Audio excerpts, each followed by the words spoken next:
这么紧张，放松一点啊！你这么紧张，你根本都找不到血管的。对，放松。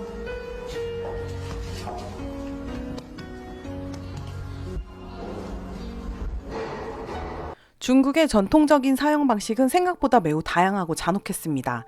가장 유명한 건 바로 능지처참, 말 그대로 조금씩 살을 베어가며 죽이는 방식입니다. 범죄자의 몸을 수백 조각으로 잘라 천천히 고통스럽게 죽이는 형벌이었죠. 이건 단순한 처벌이 아니라 사람의 육체와 영혼을 동시에 파괴하는 극형으로 여겨졌습니다.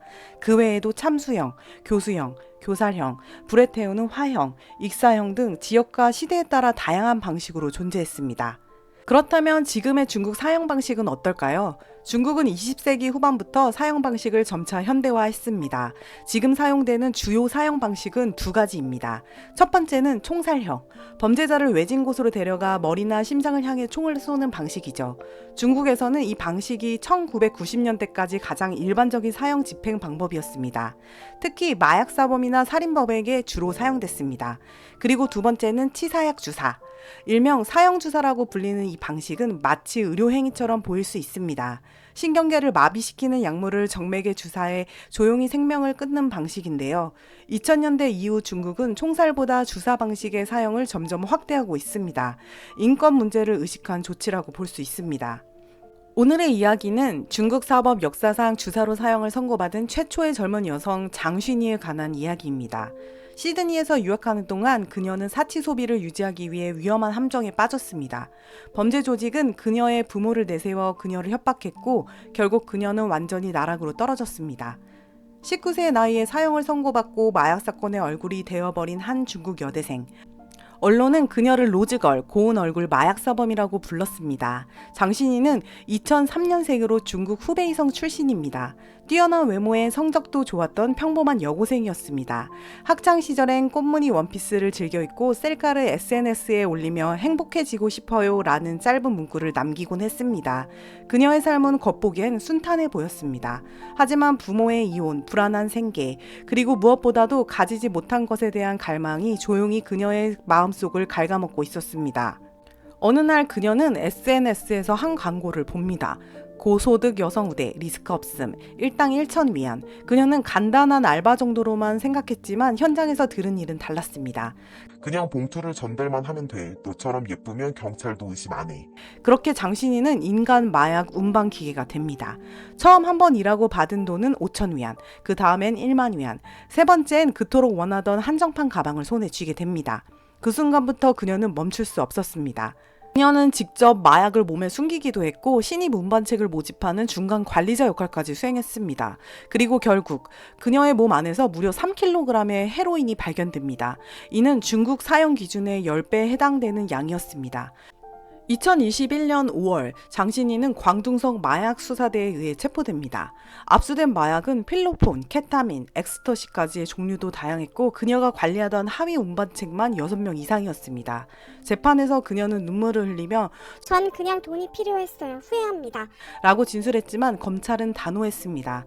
단순 운반이 아닌 조직의 핵심 역할 반드시 엄벌해야 합니다. 그리고 2022년 장신이에게 사형 선고가 내려집니다. 그리고 다음해 2023년 5월 장신이의 사형이 집행됩니다. 방법은 치사 주사형. 마지막으로 입은 옷은 어머니가 사준 옷이었습니다. 주사 바늘이 그녀의 팔을 뚫었을 때 그녀의 다리는 전기처럼 흔들렸고 눈물과 식은땀이 뒤섞여 흘러내렸습니다. 그녀는 철제 침대 틈에서 손톱을 박으려고 했지만 마비가 점점 그녀를 잠식해 갔습니다. 그렇게 조용히 그러나 격렬하게 그녀는 세상을 떠났습니다. 장신이가 운반한 마약은 15만 명을 중독시키기 충분한 양이었습니다. 그로 인해 최소 200가구가 파산하고 50명 이상이 과다 복용으로 사망했습니다. 그녀의 옷장 속 6,000위안짜리 드레스는 잠복경찰 3개월 월급과 맞먹는 값이었습니다. 장신이는 사건 전 심리상담센터를 수차례 방문한 기록이 있었습니다. 상담사는 학생 보조금을 받자고 제안했지만 그녀는 이렇게 말했습니다. 중고 옷은 입고 싶지 않아요. 그녀는 진심으로 도움을 받기보단 비싼 새 옷을 선택했습니다. 그 순간들이 인생을 바꿀 수 있었던 마지막 기회였을지도 모릅니다. 요즘 뉴스만 틀면 들려오는 단어가 있습니다. 바로 마약입니다. 유명인, 재벌, 연예인, 운동선수, 심지어 우리 주변의 평범한 10대 청소년까지 우리가 알던 그 사람이 마약을 했다고요? 하지만 더 충격적인 건 따로 있습니다. 잡혀도 별일 없다는 것이죠. 한국은 세계에서 마약 사범에게 가장 관대한 나라 중 하나이기 때문입니다. 마약에 손댄 사람들이 너무도 쉽게 너무도 당당하게 복귀하는 모습을 보신 적 있으시죠? 그리고 그때마다 나오는 비슷한 말.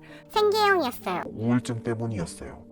초범이라 선처 부탁드립니다. 그 결과는 집행유예 벌금형, 사회봉사 80시간. 이게 정말 마약 범죄에 대한 처벌이라고 할 수 있을까요? 대한민국은 OECD 국가 중에서도 마약 사범에 유난히 관대한 나라로 꼽힙니다. 최근 10년간 마약 범죄가 급증하고 있지만 실형 선고율은 30%가 채 되지 않습니다. 게다가 초범, 연예인, 고위층일수록 치료가 필요하다며 법의 자비를 받는 경우가 허다하죠. 반면 싱가포르나 인도네시아에서는 단 한 번의 마약 밀수로 사형이 선고되기도 합니다.